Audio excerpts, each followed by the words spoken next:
When working in Excel, many users tend to rely heavily on the mouse or basic keyboard commands. For example, to change a formatting option, users often manually click through various menu sections using the mouse. While this is common, it can become inefficient over time, especially when performing repetitive tasks. To improve your efficiency and work faster in Excel 365, there are several essential keyboard shortcuts that you should know and use. These shortcuts can significantly reduce the time it takes to carry out certain functions and improve your overall workflow. Instead of clicking through tabs and formatting panels, you can complete many actions instantly with just a few keystrokes. For instance, one basic shortcut is using the Ctrl key to apply bold formatting. By selecting a cell or a group of cells and pressing Ctrl B, the text becomes bold immediately without needing to use the toolbar. There are many other shortcuts just like this that are worth remembering.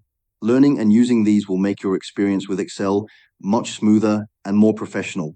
The goal is to help you perform operations quickly and effectively, making your work more streamlined. Make sure to take note of these helpful shortcuts and start practicing them regularly in your Excel work. With frequent use, they will become second nature and help you get the most out of your time spent in Excel.